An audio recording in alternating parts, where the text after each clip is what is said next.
एक समस्या और आप ज़्यादा देखते होंगे कि कभी कभी हस्बैंड वाइफ में झगड़ा हुआ और कारण बन गई बेटे की माँ। तो क्या वो माँ जिसने पाल पोस कर इतना बड़ा किया, जब उसकी वाइफ आती है तो वो एक कारण बन जाती है झगड़े का? इसको कैसे देखेंगे आप? इसका कभी कभी क्या होता है, बच्चे गलती करते थे, बड़े डांट देते थे, बड़ों का सम्मान होता था, एक मुखिया पूरे घर परिवार को चलाता था। आज परिवारों में बिखराव हो गया है। इसमें देखा जाए तो संस्कार। दूसरी बात आती है कि सहनशीलता। पहले अब से पहले का जो काल था, अब से 20, 25, 30 साल पहले, वहाँ घरेलू हिंसा, दहेज उत्पीड़न, महिलाओं के बहुत कम मुकदमे जाते थे। अच्छा। यहाँ तक कि महिलाएं कोर्ट में दिखती ही नहीं थी। और अब उसका कारण ये था कि महिलाओं में बहुत सहनशीलता थी और पुरुष में भी बहुत सहनशीलता तो थी। अब सहनशीलता कम हो गई। तो जब पति पत्नी झगड़ा करते हैं तो क्या कारण होता होगा? अब एक जो पत्नी है वो सारी कंडीशन फुल करने के बाद, जैसे आपने कहा कि रोटी कपड़ा मकान उसने सब दिया है, उसके बाद भी वो संतुष्ट नहीं है और वो फर्जी केसेस लगा रही है अपने पति पे और उससे अलग होना चाहती है किसी बहाने से, ऐसे में पति क्या करेगा? ऐसे में पति के लिए हिंदू विवाद नियम में धारा 9 है। तो बेटे की माँ को जैसे ही पता लगता है मेरी बेटी संकट में, तो वो आपक हो जाती है। सब ऐसा देखा जाता है कि समस्या कोई भी हो, कि पति पत्नी में झगड़ा हुआ और रिपोर्ट जो दर्ज करी जाएगी वो इसी बात पे करी जाएगी कि दहेज मांगा, भले ही उसने दहेज ना मांगा हो।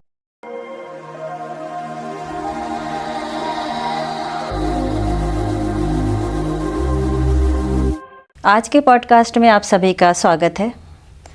साथियों, महिलाओं की सुरक्षा के लिए और महिलाओं की बेहतर ज़िंदगी के लिए तरह तरह के कानून सरकार के द्वारा बनाए गए हैं, लेकिन उसके बाद भी आजकल बहुत ज़्यादा केसेस देखने को मिलते हैं घरेलू हिंसा के। जो विवाहिता महिलाएं हैं उनके साथ घरेलू हिंसा के केस बढ़ते चले जा रहे हैं। अगर एनसीआरबी की रिपोर्ट के बारे में बात करें तो 2022 में 4% की वृद्धि हो चुकी है इन केसेस में। अब आपके सामने हम आंकड़े रखते हैं कि क्या क्या किस किस तरह से बढ़े हैं। 2020 में 3,71,530 मामले बढ़कर 2022 में 4,45,256 हो गए। ये बात बताने के लिए काफ़ी है कि सारे कानून होने के बाद भी हमारी एनसीआरबी की रिपोर्ट कहती है कि घरेलू हिंसा बढ़ती चली जा रही है। अगर इस तरह के केसेस आते हैं तो महिलाओं को क्या करना चाहिए, कहाँ जाना चाहिए? पहले तो परिवार में अगर मसला निपट जाए तो अच्छा है, अगर नहीं निपटता है तो कानून की सहायता आप ले सकते हैं। आपको कहाँ जाना है, थाने में जाना है कि परामर्श केंद्र में जाना है, और कौन कौन सी धाराएँ आपके लिए हैं जो आपको सुरक्षा प्रदान करती हैं? इस विषय पर बात करने के लिए हमने अपने स्टूडियो में लवलेश पाठक जी को बुलाया है, जो कि क्रिमिनल लॉयर हैं। 20 साल का आपका तजर्बा है और यूँ कहें कि बहुत चर्चित शहर के, बरेली शहर के वकील हैं। लोगों में आपकी चर्चा है और बहुत सारे पद आपके पास हैं। जैसा कि हम आपको बताते हैं कि आप नगर निगम के एडवोकेट भी हैं, ज़िला संयोजक भाजपा के लीगल सेल में काम करते हैं, और भी सारे पद आपके पास हैं और सीधा जुड़ाव लोगों के साथ रहता है। बहुत बहुत स्वागत है सर आपका। धन्यवाद। वकील साहब, जैसा कि हम लोग बात कर रहे हैं घरेलू हिंसा पर, डोमेस्टिक वायलेंस के बारे में, जो कि दिन ब दिन केस बढ़ते जा रहे हैं, तो सबसे पहले आपसे जानना चाहेंगे कि इसमें कौन कौन सी धाराएं आती हैं?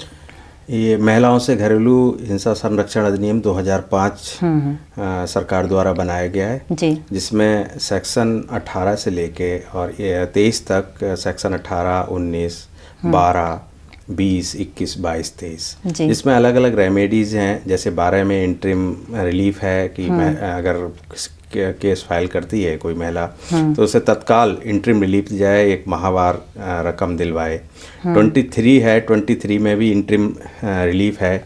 इंटरिम रिलीफ में 2 रिलीफ ले सकती है। अगर महिला को प्रताड़ित करके घर से निकाल दिया गया है तो वो उसमें केस में अपनी एप्लीकेशन दे सकती है कि जिस हिस्से में वो रहती थी उसे निवास का अधिकार दिया जाए, या फिर जो पति और परिवार वाले जो हिंसा कर रहे हैं उस हिंसा से बचने के लिए न्यायालय उसे ब्रेक करे, रोक दे, और माहवार उसे जो उसके जीवन के भरण पोषण का खर्चा आता है वो उसको प्रदान करने का आदेश पारित करे। जी जी। अगर कहीं घरेलू हिंसा हो रही है तो एक महिला को सबसे पहले जो स्टेप है, फर्स्ट स्टेप, वो उसे क्या उठाना चाहिए? सबसे पहले महिला के साथ जो अगर हिंसा हो रही है तो घरेलू हिंसा है, उसे पुलिस में इन्फॉर्म करना चाहिए। इसके लिए गवर्नमेंट ने हेल्पलाइन नंबर दिए रखे हैं। पुलिस आएगी, मौके पे महिला पुलिस भी आएगी और वो उसकी समस्या का समाधान करेगी। अगर पुलिस कोशिश करती है अगर महिला से संबंधित या घरेलू मामला है तो परामर्श केंद्र को रिफ़र करती है। अगर गंभीर प्रकृति का मामला है तो पुलिस तुरंत एफआईआर रजिस्टर करेगी। और ये कानून है, अब बीएनएसएस में भी व्यवस्था की गई है, अगर किसी महिला के साथ किसी प्रकार का लैंगिक उत्पीड़न है, घरेलू उत्पीड़न है, तो उसकी एफआईआर रजिस्टर तुरंत की जाए। अच्छा, ये एफआईआर रजिस्टर करने के बाद भी अगर गंभीर प्रकृति का अपराध है तो एफआईआर रजिस्टर करने के बाद परामर्श केंद्र में पुलिस रेफर कर सकती है या पुलिस के उच्च अधिकारियों के सामने पेश, अगर पुलिस कार्रवाई नहीं करती है तो पुलिस के उच्च अधिकारियों के सामने महिला पेश होकर अपना प्रार्थना पत्र, जो घटनाक्रम उसके साथ हुआ है, वो दे सकती है। महत्वपूर्ण बात यह है कि महिलाओं को कानून की जानकारी नहीं होती। महिलाएं सहनशील भी बहुत होती हैं, बहुत सारा उत्पीड़न सहती रहती हैं। ये बात और ये उत्पीड़न जो है धीरे धीरे बढ़ता रहता है, और अगर परिवार अच्छा है तो धीरे धीरे उसके बुजुर्ग लोग समझा के उसे उत्पीड़न को ख़त्म कर देते हैं। लेकिन जहाँ तक कानून की बात आती है तो महिलाओं को सरकार द्वारा और कोर्ट द्वारा ऐसी व्यवस्था दी गई है कि वो अगर कोई उत्पीड़न कर रहा है उससे, चाहे वो घर का व्यक्ति हो या घर से बाहर का भी व्यक्ति हो, तो कानून में बहुत सारे उसको सहायताएं दी गई हैं। पहली सहायता ये है एफआईआर रजिस्टर कराए। ठीक है। एफआईआर रजिस्टर कराने के बाद अगर पति और उसके रिश्तेदारों द्वारा कोई क्रूरता की जा रही है तो पहले आईपीसी के सेक्शन में 498 दहेज प्रतिषेध अधिनियम में 3/4 में उसको एफआईआर रजिस्टर होगी। उसके बाद वो घरेलू हिंसा का केस डाल सकती है, वहाँ उसे इंटरिम रिलीफ मिलेगी, और जिस स्थान में जो उसका स्त्री धन है, जो सामान है, उसके संरक्षण के लिए वो याचिका कर सकती है, इंटरिम रिलीफ कोर्ट दे सकती है।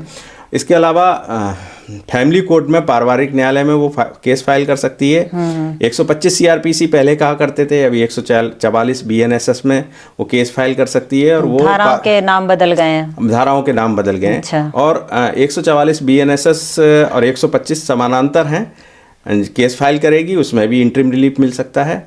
और इस तरीके से सम्मान के साथ अगर पृथक परिवार के साथ पृथकता बढ़ती जाती है, उसका उत्पीड़न बढ़ता जाता है, तो फिर वो सम्मान के साथ अपना जीवन कानून के सहारे भी यापन कर सकती है। बीच में एक बात याद आ रही है, आप बीएनएसएस का नाम जैसे ले रहे हैं, भारतीय नागरिक सुरक्षा, इसको सारे कानून की धाराओं को बदलने का क्या पर्पस था? कुछ धाराओं में ज़्यादा बढ़ोतरी हो गई है, क्या मकसद रहा होगा? बीएनएसएस सीआरपीसी का दूसरा रूप है और आईपीसी का दूसरा रूप है बीएनएस। अच्छा। भारतीय न्याय संहिता। नंबर बदले गए हैं, कुछ जगह कानून भी बदला गया है। अच्छा। पहले हालांकि वो महिलाओं से संबंधित नहीं है, जैसे पुलिस अरेस्ट कर लेती थी, उठा के ले जाती थी, बताती नहीं कारण किस लिए उठा रखा है, लेकिन बीएनएस में ये प्रोविज़न है कि पुलिस को जिस समय किसी को अवरक्षा में लेगी, चाहे पूछताछ के लिए ले, उसके परिवार वालों को लिखित सूचना देनी पड़ेगी। अच्छा, ये बदलाव हुआ है। ये भी व्यवस्था हुई है कि कोई इन्वेस्टिगेशन ऑफिसर या कोई अथॉरिटी गलत निर्णय करती है तो उनके विरुद्ध भी कार्रवाई हो सकती है। बाकी सब कौन कौन से मामले घरेलू हिंसा में आते हैं?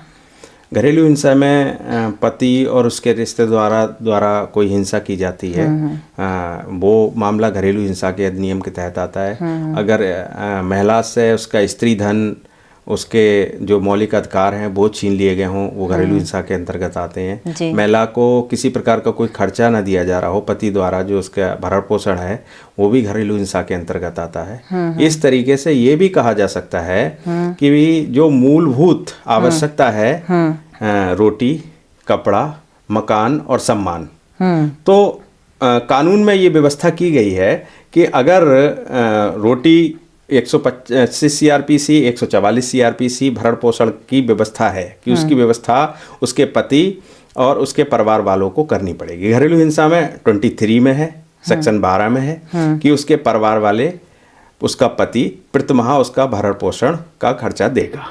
रोटी, कपड़ा, मकान और महिला और सम्मान घरेलू हिंसा से महिलाओं का संरक्षण अधिनियम 2005 में ये व्यवस्था की गई कि जो महिला न्यायालय में याचिका के साथ ये लिखती है कि ये लोग मेरे साथ हिंसा करते हैं, चाहे वो शारीरिक हिंसा हो, मानसिक हिंसा हो या सामाजिक हिंसा हो, तीनों हिंसाओं से संरक्षण इस कानून में दिया गया है कि ये कोर्ट उसको डायरेक्शन करेगी प्रतिवादीगण को, और पुलिस को भी आदेश देगी। बलपूर्वक भी ये कराया जाता है, ये कानून में ये व्यवस्था भी है कि बलपूर्वक पुलिस के माध्यम से भी कराया जाएगा अगर उसके सम्मान को ख़त्म किया जाता है, उसके सामाजिक रूप से अपमानित किया जाता है, उसको शारीरिक रूप से अपमानित किया जाता है, प्रताड़ित किया जाता है, या मानसिक रूप से प्रताड़ित किया जाता है, सभी का संरक्षण महिलाओं का घरेलू हिंसाओं से संरक्षण अधिनियम के तहत है। तो अगर कोई महिला थाने जाती है तो वो उसका जो केस है वो परामर्श केंद्र में आ जाता है और वहाँ पर उसकी काउंसलिंग की जाती है, तो ये प्रयास क्यों किया जाता है? ये ऐसा होता है कि जो पारिवारिक विवाद होता है कानून में, और न्यायालयों का भी अभिमत है कि परिवार ना टूटे। जब उत्पीड़न वहीं से शुरू होता है जहाँ से सहनशक्ति कम होती है। महिलाएं अक्सर अपने ऊपर उत्पीड़न, अपने परिवार टूटने के डर से उत्पीड़न सहती रहती हैं। लेकिन ऐसी परिस्थिति आती है जब उत्पीड़न हद से अधिक बढ़ जाता है, तो सरकार या पुलिस अधिकारी, ऐसी गाइडलाइंस हैं, ऑनरेबल हाई कोर्ट की भी ऐसी गाइडलाइंस हैं कि एकदम परिवारों के बीच मध्यस्थता का काम किया जाए। अच्छा। तो कोई भी प्रार्थना पत्र संबंधित भारसाधक अधिकारी थाने का हो या वरिष्ठ पुलिस अधीक्षक, उच्च अधिकारी कोई भी हो, वो उस प्रार्थना पत्र को जो परामर्श केंद्र बनाए गए हैं, ये जुडिशियल स्तर से भी बनाए गए, ये प्रशासनिक स्तर से भी बनाए गए। अच्छा। ये तहसीलों में भी बनाए गए हैं, जिसमें काउंसलर नियुक्त किए गए हैं, सामाजिक सेवी, पुलिस के लोग हैं, वो दोनों पक्षों को बिठाते हैं। और जो उनके छोटे मोटे मतभेद हों, और वो इस स्तर पर परामर्श के मतभेद हो, उन्हें काउंसलिंग की जरूरत हो, उन्हें सामाजिक जीवन का ज्ञान ना हो, उनकी छोटे मोटी भूलें हों, उन सबको आपस में बैठ के समझा के उनको दोनों को काउंसलिंग करके अगर विवाद निपट सकता है तो परामर्श केंद्र से निपटाने का कोशिश किया। और अगर नहीं निपटता है, फिर नहीं निपटता है तो वो परामर्श केंद्र के जो काउंसलर हैं, जो पुलिस के अधिकारी हैं, वो एक रिपोर्ट तैयार करेंगे और उसके बाद उसके खिलाफ जो अभियुक्त है, जिसका आरोपी है, उसके विरुद्ध FIR रजिस्टर होगी। लेकिन कुछ मामलों में जहां महिलाओं के साथ गंभीर अपराध हो जाता है, उसके पारिवारिक सदस्य लोग बलात्कार से संबंधित, मिसकैरेज, गर्भपात से संबंधित, ऐसे मामलों में काउंसलिंग कम होती है, नहीं होती है, और इसमें सीधी कार्रवाई होती है। अगर सीधी कार्रवाई होती है, मान लीजिए पति पत्नी ने झगड़ा किया और सीधी कार्रवाई थाने से हो गई, तो उस कंडीशन में क्या होता है फिर? गंभीर प्रकृति का अपराध है, किसी महिला के साथ बलात्कार हुआ, किसी महिला के उसके परिवार वालों, ससुराल वालों द्वारा जान से मारने का प्रयास किया गया, उस समय काउंसलिंग की व्यवस्था नहीं है, पुलिस तत्काल अरेस्ट करेगी। अच्छा। और उसमें गिरफ्तारी करके जो सुसंगत कार्रवाई होगी वो कार्रवाई करेगी। उन मामलों में परामर्श केंद्र में भेजे जाते हैं मामले जहां छोटे मोटे आपस में विवाद हैं या गंभीर प्रकृति का अपराध है, लेकिन टाइमिंग ड्यूरेशन है। अच्छा। 2 दिन 3 दिन बाद है, 4 दिन बाद है, तो कोशिश होती है कि अगर विवाद है, वो पारिवारिक विवाद परामर्श केंद्र के माध्यम से सुलझा लिया जाए। एक कोई महिला हो जो घर में रह रही है, बराबर परेशान है, उसको दहेज के लिए परेशान किया जाता है, तो ऐसे में वो उसको क्या करना चाहिए और कौन सी धारा का नाम है जो चर्चित है? अगर उसके परिवार वाले उसका मानसिक सामाजिक उत्पीड़न कर रहे हैं तो उसके लिए पहले IPC में सेक्शन था 498A, ये बदल गया, अब ये BNSS में चेंज हो गया। अच्छा। और 3/4 दहेज प्रतिषेध अधिनियम, वो एक्ट अलग से है, 3/4 दहेज प्रतिषेध, जिसमें किसी विवाहिता के पति और रिश्तेदारों द्वारा अगर कोई दहेज की मांग की जाती है, चाहे वो शादी से पहले या शादी के बाद, तो उसमें FIR रजिस्टर की जाएगी, जिसमें गिरफ्तारी की भी व्यवस्था है और 5 साल का कारावास है। अच्छा वकील साहब, ऐसा देखा जाता है कि समस्या कोई भी हो, कि पति पत्नी में झगड़ा हुआ और रिपोर्ट जो दर्ज करी जाएगी वो इसी बात पे करी जाएगी कि दहेज मांगा, भले ही उसने दहेज ना मांगा हो, तो ये कैसे ये मामला निपटता है फिर कि हमने तो दहेज मांगा नहीं? अगर पुरुष पक्ष कहता है कि हमने दहेज नहीं मांगा और रिपोर्ट लिखी गई दहेज में ही, तो फिर कैसे होगा ये? कानून की जो परिभाषा होती है, प्रथम सूचना रिपोर्ट उसके संदर्भ में दर्ज की जाती है। दहेज उत्पीड़न, उसका उत्पीड़न 498 IPC में ये व्यवस्था थी कि पति और उसके रिश्तेदारों द्वारा अगर क्रूरता की जाती है तो 498, और 3/4 दहेज प्रतिषेध अधिनियम। तो जो कानून मारपीट, गाली गलौज, जान से मारने की धमकी, जो कानून की परिधि में जो सेक्शन आते थे वो लिखा जाता है। जो कभी कभी ऐसा होता है कि जब बात आती है किसी वैचारिक मतभेद भी होते हैं, वही तो दहेज वाली बात नहीं होती है, लेकिन तब भी कभी कभी महिला कहती है कि ठीक है दहेज प्रथा का मुकदमा लिखा दिया, जिससे दहेज प्रथा के मामले ज़्यादा बढ़ जाते हैं, ज़्यादा बढ़ जाते हैं। आप चूंकि और यही उद्देश्य है परामर्श केंद्र में कि जब वो काउंसलर बैठते हैं वो समझ लेते हैं इस बात के लिए कि इसमें सच्चाई क्या है, क्या वास्तविकता में छोटी छोटी कटुता आपस में आ गई, वैचारिक मतभेद हैं, दो परिवारों के बीच में समागम नहीं हो पा रहा है। इस वजह से अगर ये छोटी छोटी बातें हैं, और प्रथम सूचना रिपोर्ट में उन्होंने दहेज वाली बात भी लिख दी है, तो उसको इसी स्तर पर सुलझा के खत्म कर दिया जाए। तो ये समझ लेते हैं कि इसमें दहेज वाला मामला नहीं था, मतभेद हो गए हैं या मनभेद हो गए, इस तरह का। अगर मनभेद और मतभेद हैं तो काउंसलिंग से वो सुलझ जाते हैं।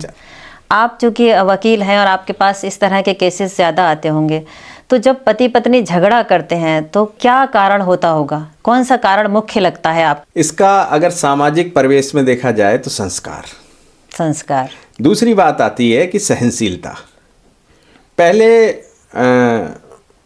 अब से पहले का जो काल था, अब से 20, 25, 30 साल पहले, वहाँ घरेलू हिंसा, दहेज उत्पीड़न, महिलाओं के बहुत कम मुकदमे जाते थे। अच्छा। यहाँ तक कि महिलाएं कोर्ट में दिखती ही नहीं थी।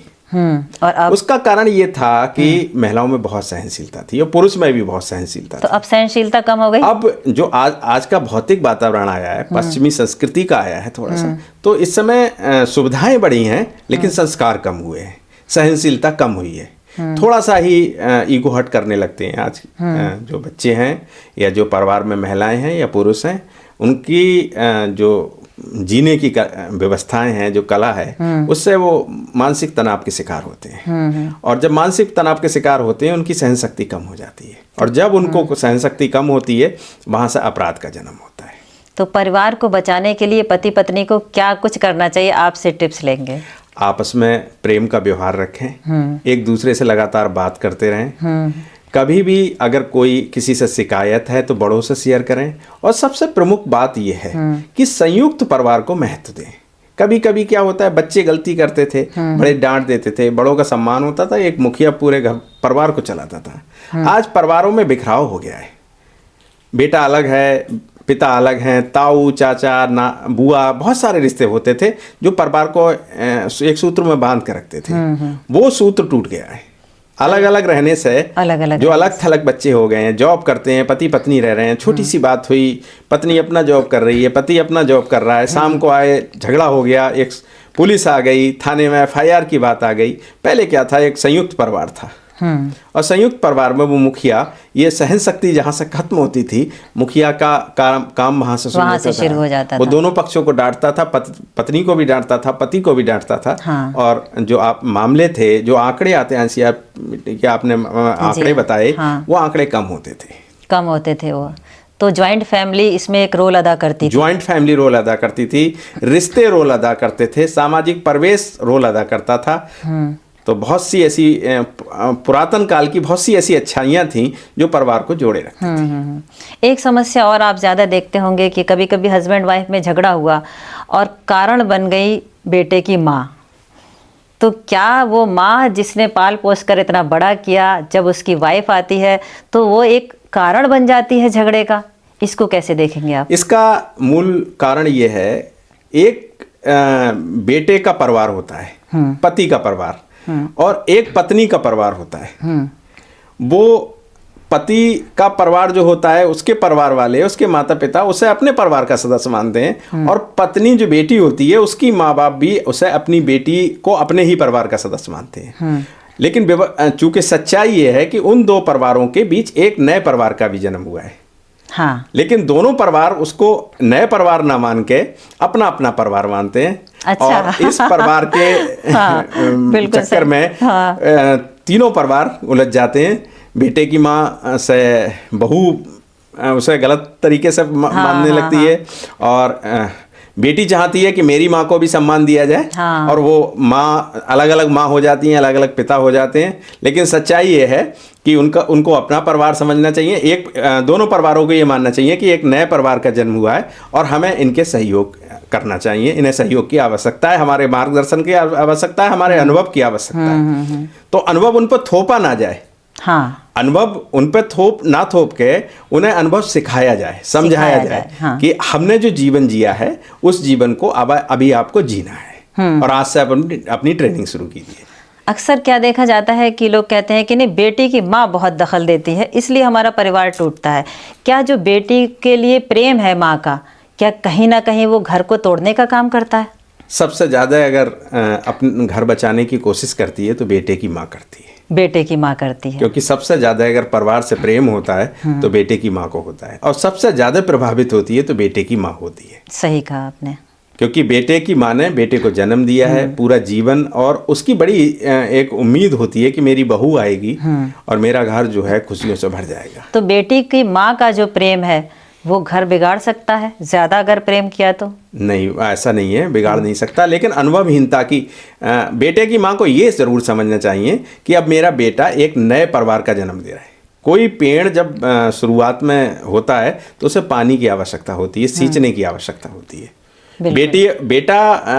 बेटे की माँ को ये चाहिए कि वो बेटा ना मान के, अपना बेटा ना मान के अपनी बहू का पति के रूप में भी देखे। अच्छा, जैसे उसने अपना जीवन अच्छा, इस तरह से देखना होगा तो झगड़े अपने आप कम हो जाएंगे। एक सवाल और आपसे जानना चाहेंगे कि ये जो मोबाइल है, कि मान लीजिए कोई हमारे घर में झगड़ा हुआ, अब बेटी ने फ़ौरन फ़ोन उठाया और माँ से शिकायत कर दी और माँ को गुस्सा आ गया और वो अपने सारे लोगों को लेकर आई, अच्छा तुमने ऐसा किया था, अब देखो हम तुमसे पुलिस में निपटते हैं।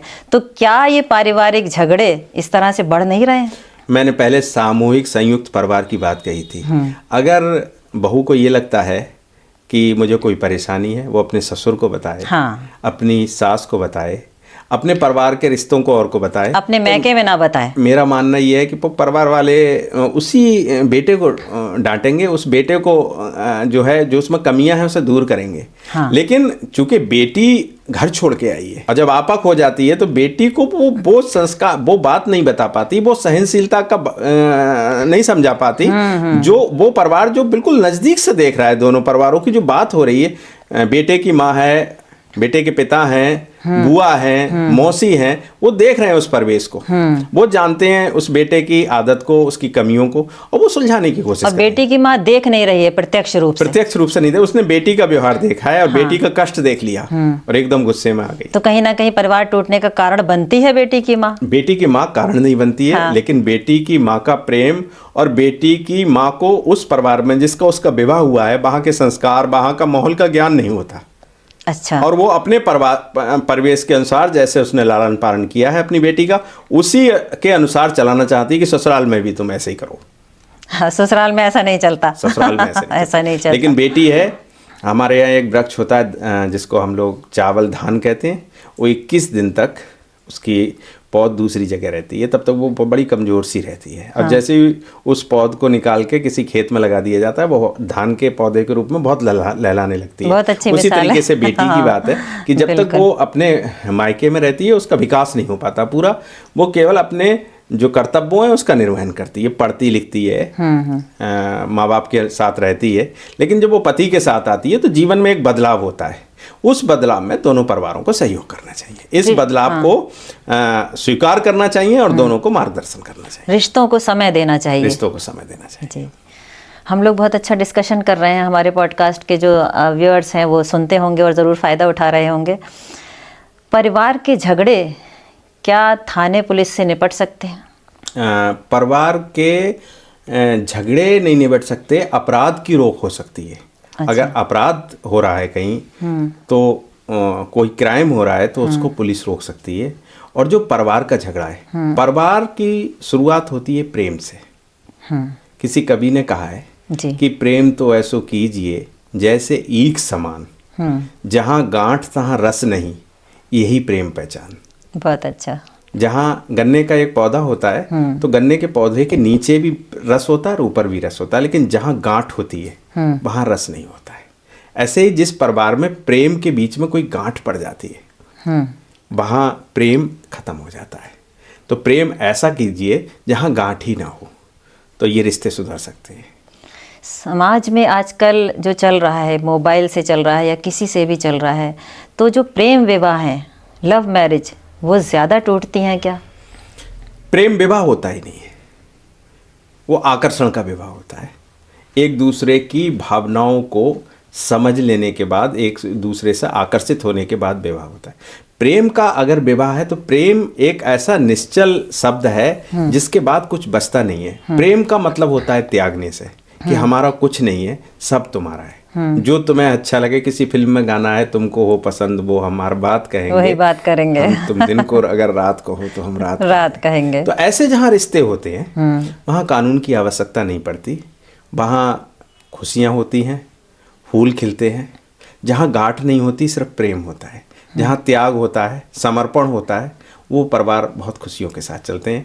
कानून की आवश्यकता वहाँ पड़ती है जहाँ से अपराध का जन्म होता है। तो प्रेम विवाह कुछ नहीं होता। प्रेम विवाह अगर है, हाँ। वास्तविकता में दो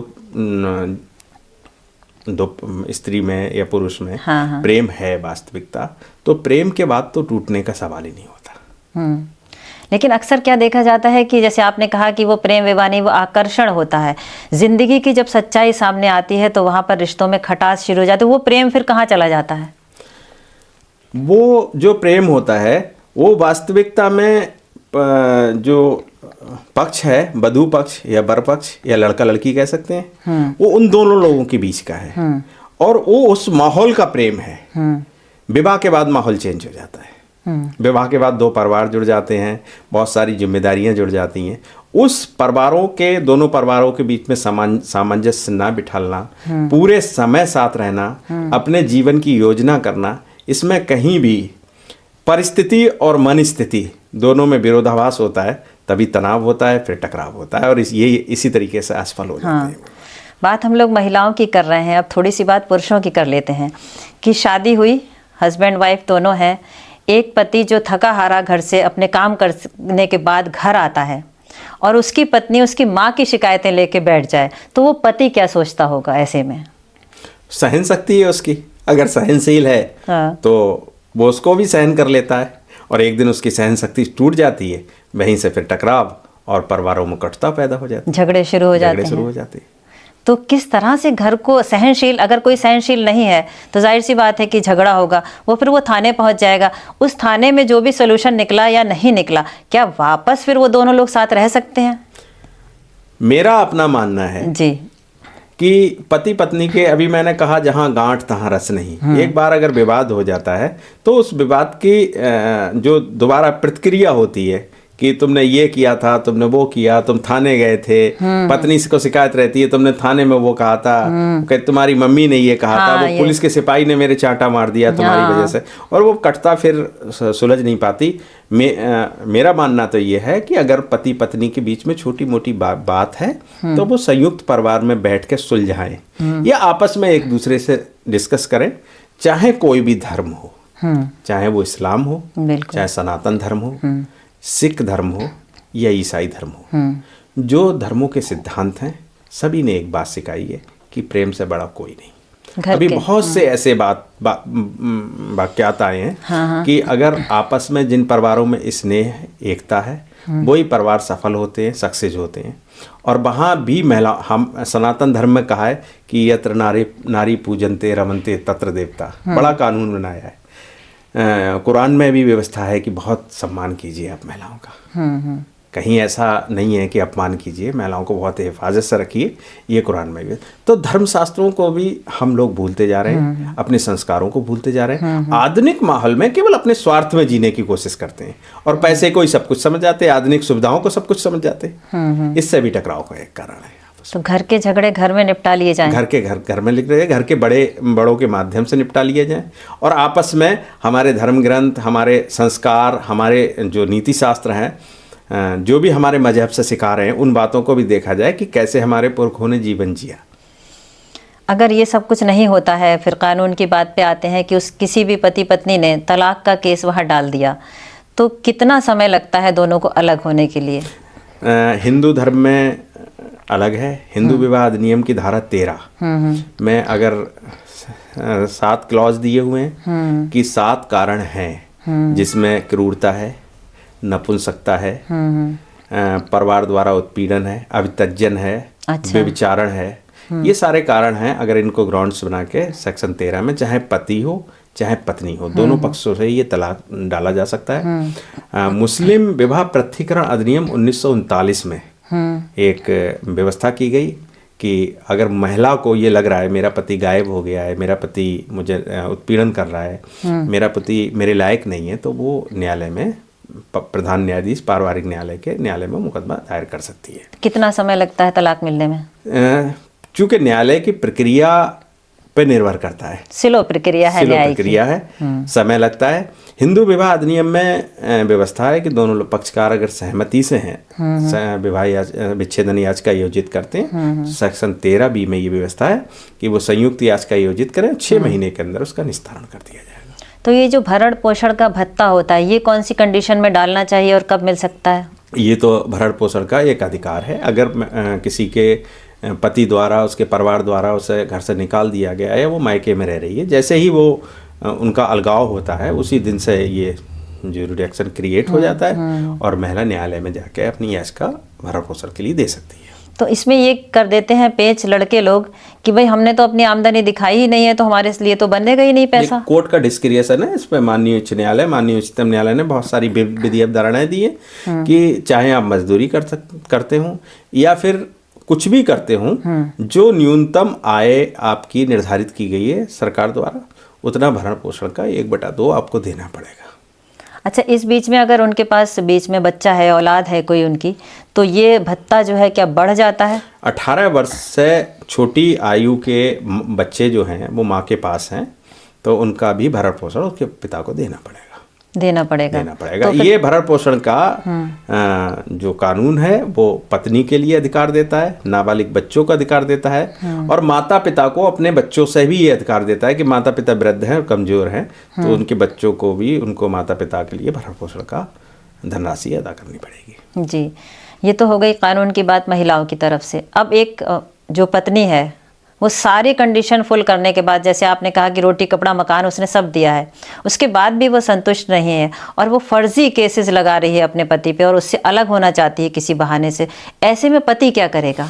ऐसे में पति के लिए हिंदू विवाह अधिनियम में धारा 9 है कि बिना किसी युक्तायुक्त कारण के पति को छोड़ रखे, और तो वो कोर्ट डायरेक्शन कर सकती है कि आप अपने हक़े ज़ौजियत, मुस्लिम लॉ में हक़े ज़ौजियत की व्यवस्था है, पुनर्स्थापन है विवाह का, कि डायरेक्शन दे सकती है कि आप अपने वैवाहिक जीवन का जो है उसको निर्वहन करें। कोर्ट डायरेक्शन देती है उसमें।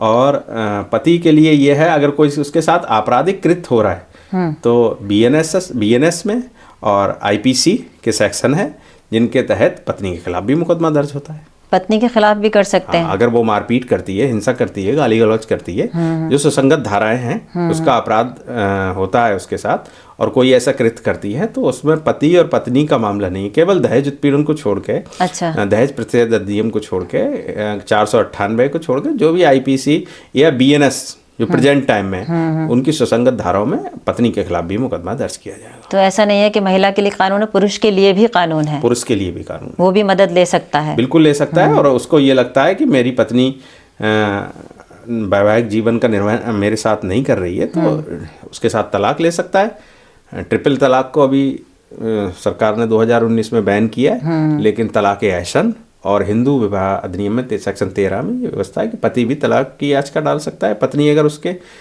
जो वैवाहिक जीवन का निर्वहन है वो नहीं कर रही है, जो क्लॉज है 8 वो सब उनका वायलेशन कर रही है, तो पति भी डाल सकता है। जी, बहुत सारे मामले आपके पास आते रहते हैं, तो जाहिर सी बात है तजर्बा भी आपको ज़्यादा है, तो घर को बचाने के कुछ टिप्स आपसे चाहेंगे। घर के बचाने का सबसे अच्छा रास्ता है प्रेम। छोटी मोटी कमियों को नज़रअंदाज करें और संयुक्त परिवार में रहने की कोशिश करें, और अपने बड़े बुजुर्गों से सलाह मशवरा के बाद छोटी छोटी अगर विवाद है उन्हें निपटाने की कोशिश करें। बहुत बहुत शुक्रिया आपका, इतना कीमती वक्त आपने दिया, और फिर कभी आगे कंटिन्यू करेंगे क्योंकि अभी बहुत सारे जो चीज़ें हैं बची रह गई हैं। अभी आगे आपके BNSS की बात जो करी उस पर रह गया है, रेप के बारे में बात करेंगे, छेड़छाड़ के बारे में बात करेंगे, बहुत सारे काम अभी बचे हैं, तो फिर हम आपके साथ करेंगे। बिल्कुल बिल्कुल सब आपके बहुत बहुत आपका धन्यवाद जो आपने मुझे ये मौका दिया कि लोगों तक मेरी बात पहुँच सके। बहुत बहुत शुक्रिया।